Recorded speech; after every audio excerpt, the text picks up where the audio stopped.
Question number 1। 1991 के LPG सुधारों ने भारतीय अर्थव्यवस्था की दिशा और दशा दोनों को बदल दिया। उदारीकरण, निजीकरण और वैश्वीकरण के प्रमुख उपायों की चर्चा करते हुए उनके सकारात्मक एवं नकारात्मक प्रभावों का आलोचनात्मक विश्लेषण कीजिए।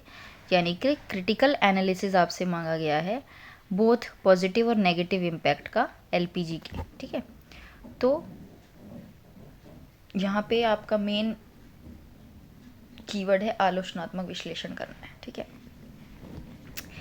देखिए इंग्लिश में आप लोग देख लीजिए एक बार कि जो 1991 के एलपीजी रिफॉर्म्स हैं उन्होंने ट्रांसफॉर्म किया बोथ डायरेक्शन और स्टेट ऑफ इंडियन इकोनॉमी को। ठीक है, तो देखो जो भारत की इकोनॉमी थी उसकी डायरेक्शन और वो जिस हिसाब से वो जो इकोनॉमी है वो खड़ी होगी, ये दोनों चीज़ें तय की गई 1991 में जो एलपीजी रिफॉर्म्स किए गए उसके द्वारा।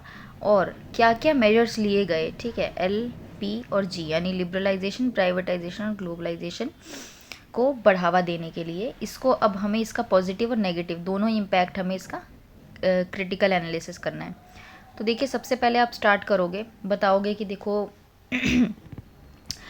इंडिपेंडेंस के बाद क्या हुआ, इंडिया जो है एक मिक्स्ड इकोनॉमी मॉडल लेके आई। ठीक है, बहुत और भी ज़्यादा कनेक्टेड और भी ज़्यादा ग्लोबलाइज्ड वे में हमने अपनी इकोनॉमी के मॉडल को प्लान किया। और साथ ही में इसमें क्या होता था, स्टेट का जो रोल होता था वो बहुत ज़्यादा प्रोमिनेंट होता था।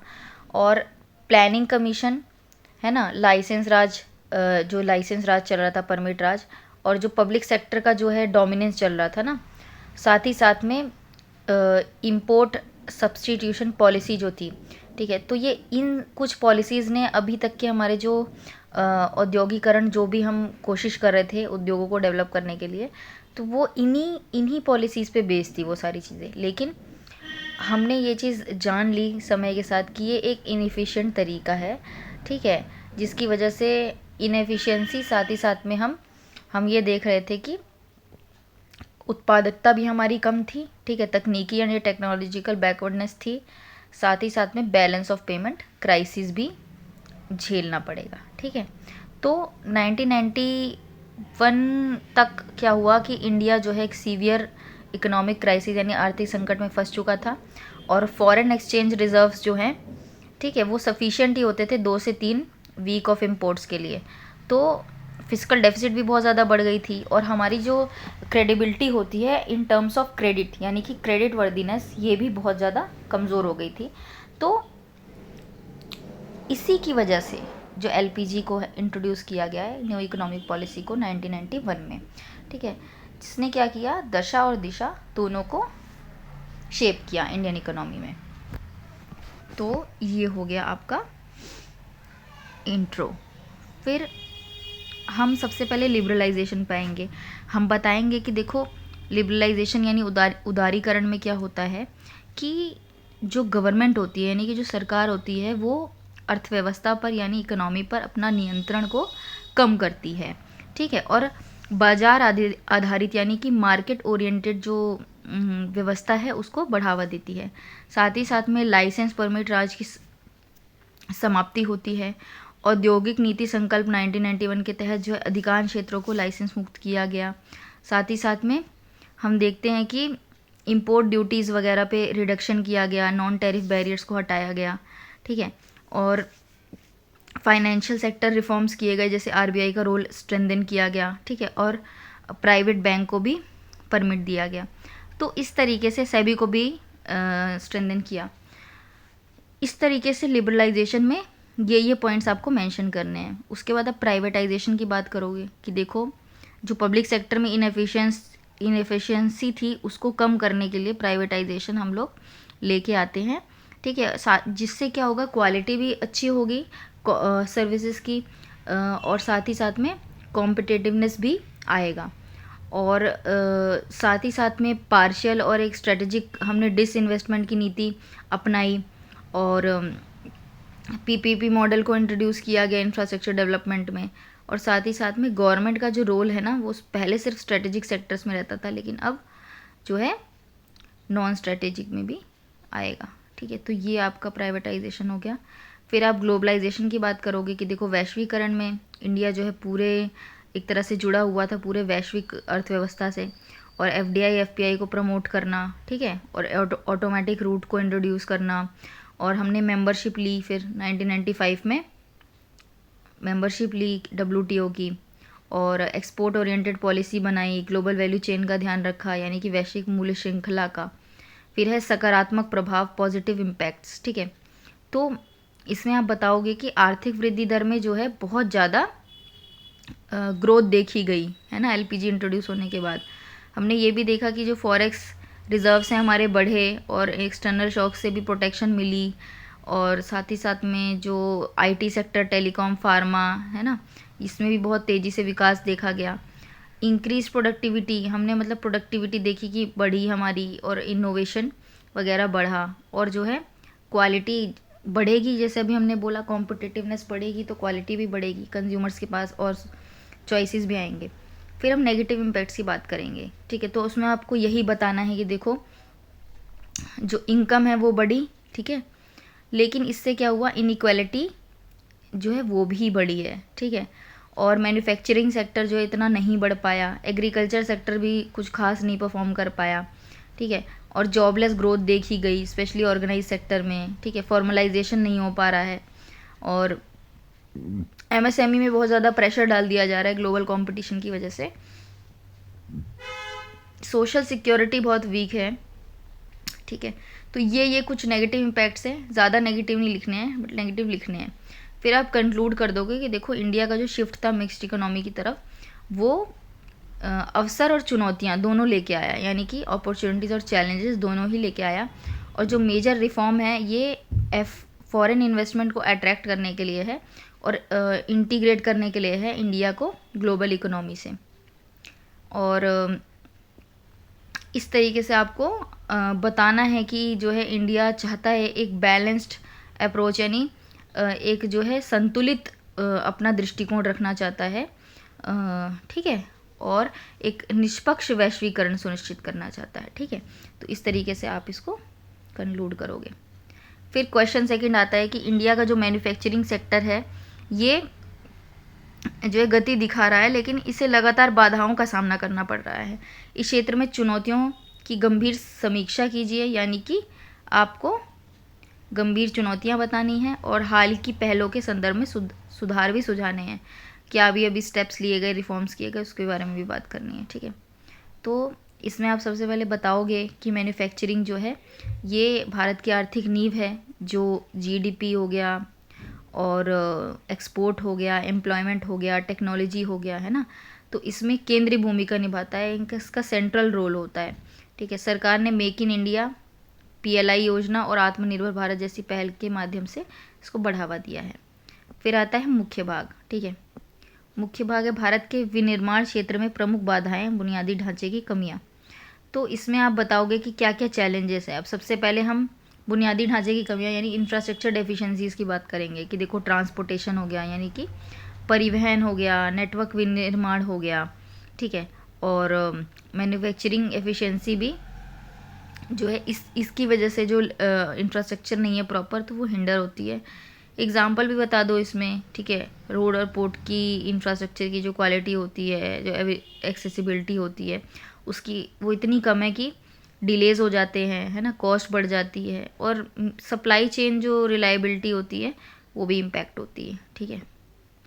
फिर आप बताओगे कि रेगुलेटरी और ब्यूरोक्रेटिक हर्डल्स भी होते हैं, जैसे कि नियामक और नौकरशाही संबंधी बाधाएं होती है, जैसे कि जटिल नियामक ढांचे, यानी कि बहुत कॉम्प्लेक्स अगर रेगुलेटरी फ्रेमवर्क्स होते हैं और ब्यूरोक्रेसी होती है, स्पेशली उसमें रेड टेपिज्म देखा जाता है, तो इससे इन्वेस्टमेंट जो होता है वो डिस्करेज हो जाता है।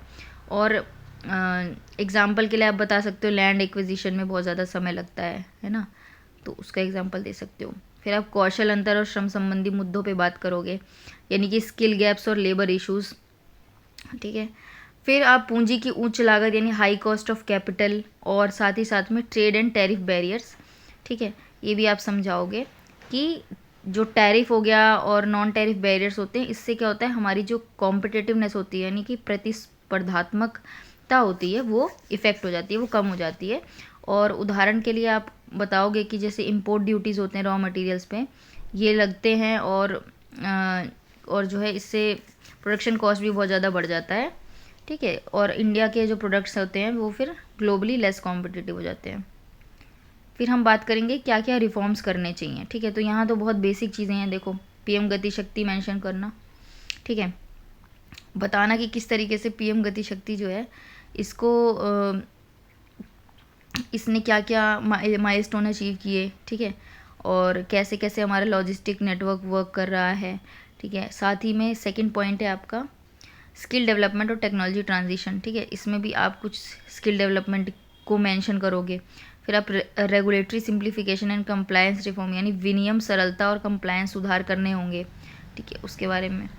फिर ग्लोबल सप्लाई चेन को डाइवर्सिफाई करना होगा, है ना, और सेल्फ रिलायंस भी बहुत ज़रूरी है, ठीक है। साथ ही साथ में एमएसएमई का जो है सपोर्ट और इनोवेशन बहुत ज़रूरी है। यहाँ पे आप ये कर सकते हो कि ये जो सारे पॉइंट मैंने बताए ना, तो एमएसएमई से रिलेटेड कुछ स्कीम्स, ठीक है, और यहाँ पे आप ग्लोबल सप्लाई चेन जो डाइवर्सिफाई करना है यहाँ पे भी एग्जांपल दे सकते हो, ठीक है। तो इस तरीके से कुछ एग्जांपल देने हैं।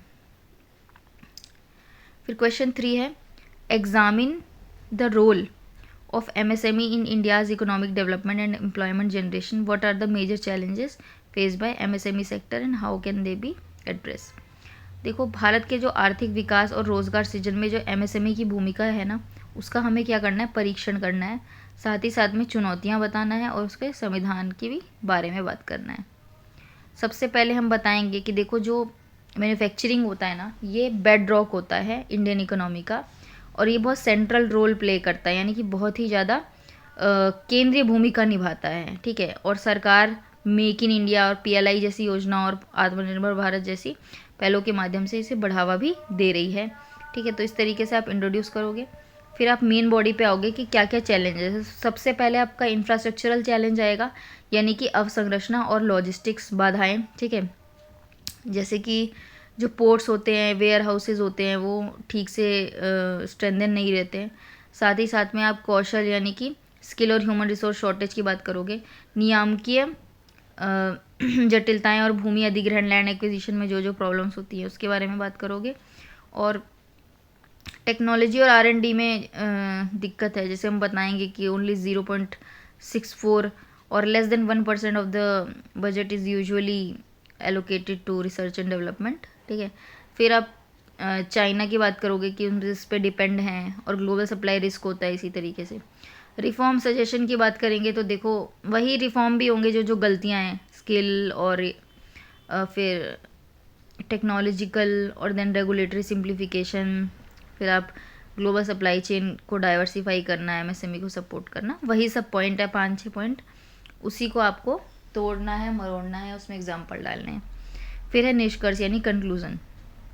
इसमें आप बताओगे कि जो एमएसएमई है ये इंडिया की इकोनॉमिक ग्रोथ के लिए की है, और जो है क्रेडिट गैप जो है 30 लाख करोड़ जो है इसका जो पोटेंशियल को लिमिट कर दे रहे हैं। साथ ही साथ में आपको बताना है कि ये जो गैप है ना, इसको हम डिजिटल लैंडिंग के थ्रू, अल्टरनेटिव क्रेडिट मॉडल्स के थ्रू हम इसको डील कर सकते हैं, ठीक है। और यहाँ पे कुछ कुछ आप स्कीम्स भी बता सकते हो। फिर 4th क्वेश्चन आएगा कि क्या मतलब ई कॉमर्स के विकास और लॉजिस्टिक इंफ्रास्ट्रक्चर तथा अंतिम मील डिलीवरी क्षमताओं में आवश्यक निवेश के बीच क्या संबंध है, ठीक है, इस पे हमें चर्चा करनी है। तो देखो ये पूछ रहा है कि जो ई कॉमर्स में ग्रोथ हो रहा है और जो लॉजिस्टिक्स में इंफ्रास्ट्रक्चर में हम इन्वेस्ट कर रहे हैं, ठीक है, साथ ही साथ में लास्ट माइल डिलीवरी की बात करें तो इसमें क्या जो है कनेक्शन है, ठीक है, तो बता रहा है। तो पहले आप स्टार्ट करोगे कि देखो जो डिजिटल इंडिया इनिशिएटिव्स है, या फिर हम डिजिटल इंडिया की बात करेंगे, जैसे कि स्मार्टफोन हो गया, डिजिटल पेमेंट सिस्टम जैसे यूपीआई हो गया, ई कॉमर्स हो गया, है ना, और सस्टेनेबल और इंक्लूसिव ग्रोथ जो हम ई कॉमर्स की बात करते हैं, ये सिर्फ डिजिटल प्लेटफॉर्म तक लिमिटेड नहीं है, ठीक है। साथ ही साथ में ये एक रोबस्ट लॉजिस्टिक इंफ्रास्ट्रक्चर पे भी बेस्ड है और लास्ट माइल डिलीवरी कैपेबिलिटीज़ को स्ट्रेंथन करता है, ठीक है। इसीलिए एक डीप इंटरडिपेंडेंट रिलेशनशिप इन दोनों के बीच में बहुत ज़्यादा ज़रूरी है, यानी कि दोनों के बीच एक गहरा परस्पर आश्रित संबंध विकसित हुआ है। फिर हम मेन बॉडी में क्या बताएंगे, हम बताएंगे कि देखो ई कॉमर्स और लॉजिस्टिक का संबंध क्या है। तो हमें यहाँ पे एक्सप्लेन करना है कि जो ई कॉमर्स का फाउंडेशन है ये एफिशिएंट है, फास्ट है, कॉस्ट इफ़ेक्टिव है और इन्वेंट्री मैनेजमेंट वगैरह, वेयर हाउसिंग, पैकेजिंग, ये सब चीज़ें कंप्राइज करता है लॉजिस्टिक्स। साथ ही साथ में जो स्ट्रॉन्ग लॉजिस्टिक्स होगा यानी कि मजबूत होगा, उसमें डिलीवरी समय और लागत ये दोनों कम लगती है, ठीक है, और इससे ग्राहक की संतुष्टि भी बढ़ जाती है, ठीक है। मल्टी मॉडल ट्रांसपोर्ट जैसे सड़क, रेल, जलवायु से राष्ट्रीय और अंतर क्षेत्रीय बाजार ई कॉमर्स से जुड़ते हैं। लॉजिस्टिक्स जो होता है दक्षता बढ़ाता है, यानी कि आपकी एफिशिएंसी को इम्प्रूव करेगा, ठीक है, तो ये भी आपको मेंशन करना है। फिर आप अंतिम मील डिलीवरी की भूमिका बताओगे, यानी कि role of last mile delivery. तो देखो यहाँ पे क्या होता है कि ये एक ऐसा स्टेज होता है जहाँ पे जो प्रोडक्ट होता है वो ग्राहक तक पहुँच जाता है, कंज्यूमर तक, ठीक है, और इसका यहाँ तक जो है सिग्निफिकेंट जो कॉस्ट है वो इनकर हो चुकी होती है। साथ ही साथ में एक होता है फास्ट डिलीवरी का सिस्टम, जिसमें सेम डे या नेक्स्ट डे होता है। ये एक मेजर ई कॉमर्स का जो है कॉम्पिटिटिवनेस बढ़ा रहा है इसको, ये प्रोविज़न। फिर है टैरिफ जो होता है अर्बन एरियाज़ में, और डिस्टेंस और अनक्लियर एड्रेसेस जो होती हैं रूरल एरियाज़ में, ये एक बहुत बड़ा चैलेंज है। साथ ही साथ में micro warehouse, dark stores, local delivery partners, ठीक है, और डिजिटल मैपिंग, ये सब जो है ये चैलेंजेस को डील करने के लिए हेल्प कर रहे हैं। फिर हम बात करेंगे रिक्वायर्ड इन्वेस्टमेंट्स की। तो देखो आवश्यक निवेश में हमें क्या बताना है कि एक कैपिटल इन्वेस्टमेंट जो होता है लॉजिस्टिक्स में वो बहुत ज़रूरी है ई कॉमर्स को बढ़ाने के लिए, जैसे कि modern warehousing, cold chain हो गया, है ना, EV based delivery, fleet and drone technology, AI based optimisation tracking system, ये सब आप ज़रूर लिखना है, ठीक है। और साथ ही साथ में हम जैसे रूरल से हम टायर 2 और टायर 3 के सिटीज़ तक भी ये चीज़ फैला रहे हैं। फिर हम डिसेंट इनिशिएटिव की बात करेंगे, जैसे पीएम गति शक्ति, national logistic policy, multi modal logistic parks, ONDC, EV policy, ये सब चीज़ें, ठीक है। लास्ट में आपको इसको कंक्लूड करना है कैसे, कि देखो जो भारत है वो वर्ल्ड की fastest growing e commerce market है, ठीक है, इसमें कोई दो राय नहीं है। और डिजिटल पेमेंट जैसे कि यूपीआई हो गया ओएनडीसी से, क्विक कॉमर्स और D2C मॉडल्स जो है ये बहुत बढ़ रहे हैं धीरे धीरे। और इस सिनेरियो में ये क्लियर है कि जो फ्यूचर है ना ई कॉमर्स का, ये डायरेक्टली डिपेंड करता है लॉजिस्टिक इंफ्रास्ट्रक्चर की क्वालिटी पर and last mile delivery capabilities पर भी। तो कुछ आपको इनिशिएटिव्स भी बता देने हैं कि पीएम गति शक्ति, national logistic policy, multi modal logistic park, EV based delivery, है ना। साथ ही साथ में जो ड्रोन नियमों जैसी जो हालिया पहले डिलीवरी थी, इनकी जो लागत घटाई गई है ना। साथ ही ओएनडीसी जो है छोटे व्यापारियों और ग्रामीण उद्यमों को लॉजिस्टिक नेटवर्क से जोड़कर ई कॉमर्स को अधिक समावेशी भी बना रहा है। अतः जो मजबूत लॉजिस्टिक्स होते हैं और जो लास्ट माइल डिलीवरी की बात हम कर रहे हैं, इसमें निरंतर न केवल ई कॉमर्स के प्रति प्रतिस्पर्धात्मकता होनी चाहिए, लेकिन उसको बढ़ाएगा ही, लेकिन साथ ही साथ में रोज़गार सृजन करना, एमएसएमई को इंटीग्रेटेड रखना और विकसित भारत 2047 का लक्ष्य को पूरा करना ही इसकी मेजर भूमिका रहेगी, ठीक है। तो ये आपका इसका निष्कर्ष हो गया है। तो हमने चारों क्वेश्चन डिस्कस किए। हमने पहले ये ई कॉमर्स से रिलेटेड अपना क्वेश्चन डिस्कस किया है। देन हमने ये कौन सा क्वेश्चन था, एमएसएमई को के रोल को एग्जामिन किया है, ठीक है। फिर एमएसएमई ये हो गया क्वेश्चन। इंडिया के मैन्युफैक्चरिंग सेक्टर की हमने बात की, ठीक है। और 1991 के एलपीजी रिफॉर्म ने कैसे ट्रांसफॉर्म किया इंडियन की इकोनॉमी को, इस बारे में भी पढ़ा है, ठीक है।